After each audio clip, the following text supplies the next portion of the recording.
There's not too many things you can count on in life, but gravity is one of them. When you lose your balance and fall, that's gravity at work. Over the past 10 years, more than 90,000 workers have fallen from heights on the job in British Columbia. Falls from high elevations result in more serious injuries than other types of industrial accidents. Often workers suffer broken bones, spinal injuries, and paralysis. The funny thing is that we're all very careful with ourselves in private life. We wear seat belts when we drive cars. We wear helmets when we ride motorcycles. We put all kinds of devices in our homes to protect our families. Everywhere we go, we're protected from serious injury by some sort of safety device. Except where we need protection most, right up there on the job site.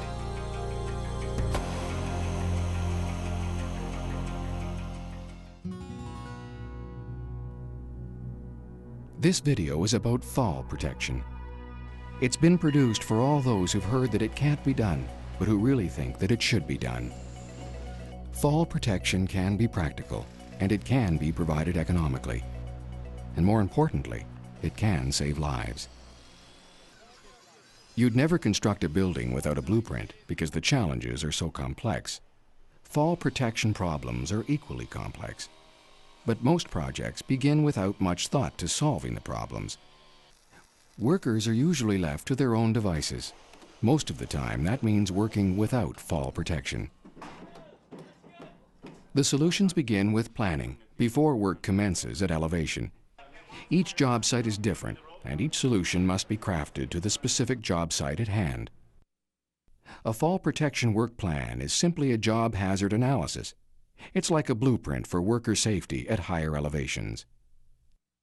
The fall protection work plan will recognize the specific fall hazards at a particular job site, provide the appropriate fall protection methods to be used, identify the assembly, maintenance, and inspection procedures of the fall protection system, and provide for the training and rescue of workers who will use the system. The first step in this process is recognizing the hazards. How much horizontal travel is required? How much vertical travel? Where are the obstructions? Other factors that should be considered are environmental conditions, like icy, slick, or wet surfaces. The fall protection work plan will look at all these issues and more, including the number of workers involved and how often the task is performed. This type of thorough analysis has to be performed before site-specific fall protection measures can be defined. Keep in mind that safety is everyone's responsibility. Employers are responsible for providing a safe workplace, including the fall protection work plan and its systems.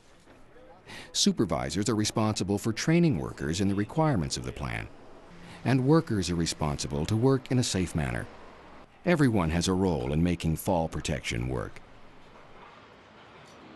During this program, we'll be looking at the three main types of fall protection. Fall restraint systems, which prevent workers from falling. Fall arrest systems, which stop a fall in progress. And work procedures, where conventional fall protection is impractical to use. When planning for the fall hazards in a job site, fall restraint methods are always preferred because they prevent a worker from falling in the first place. Fall restraint solutions are neither complicated nor expensive to implement. High activity areas should be identified and fitted with fall restraint solutions, such as permanent or temporary guardrails. Loading forest products onto rail cars is a common operation at most mills. This activity requires horizontal movement along the top of the car. It's a job that's performed regularly on a daily basis, in good weather or in bad. But it's a job that routinely exposes workers to dangerous fall hazards. Without protection, a worker could fall from the car, risking serious or fatal injury. A simple travel restriction system using a safety line will eliminate most of the risks without compromising the worker's mobility. The system protects the worker as he travels across the top of the car. We've all seen hydroelectric workers using work positioning systems. The use of a pole belt when climbing a pole restricts the worker's travel and eliminates the possibility of a fall. and all the while the worker has two hands free to perform his job. A bucket truck provides a safe platform from which to perform work at high elevations. Elevated work platforms, suspended stagings, and scaffolding all provide a safer footing when working at heights. While temporary guardrails and other physical barriers are effective and economical ways to prevent falls, warning lines can be used to cordon off fall hazard areas. Before we start an operation, we'll look at how we keep our workers safe, and we plan to eliminate the hazard. And the only way we can do that is to allow the worker as much freedom of movement to do his job and also be restrained. And that takes planning and pre-engineering to be able to do that. When it's impractical to provide fall restraint, the worker's next line of protection is fall arrest, where the worker's fall is arrested by means of a body harness or safety net. There's many different types of fall arrest equipment, but they all have three elements in common: an anchorage point, a connecting means or lanyard, and a body holding device or harness.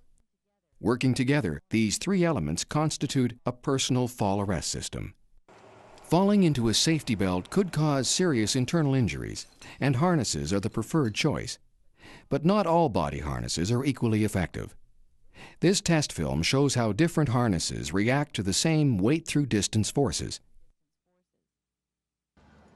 It's important to wear the right harness properly fitted. The lanyard should be connected in line with the spine, where the shock of the fall can be distributed between the shoulders and the hips. Shock-absorbing lanyards go a long way in cushioning the force of the fall, but they can lengthen the fall as well. Choose an anchor that will let you move enough to do your job. Check out the anchor point thoroughly before trusting your life to it. The anchor point must be strong enough to bear the forces of a fall and be free of any damage. Try to stay close to the anchor point. If you move too far away from your anchor and fall, you risk swinging into objects below. This is called a swing fall hazard. The further you move horizontally from the anchor point, the greater the swing fall hazard. Lifeline systems can be vertical or horizontal. They're designed to go beyond the length limitations of a lanyard, providing both mobility and protection. Vertical lifelines with rope grabs are particularly useful when you're involved in work at heights. The rope grab is designed to lock onto the lifeline when a fall occurs.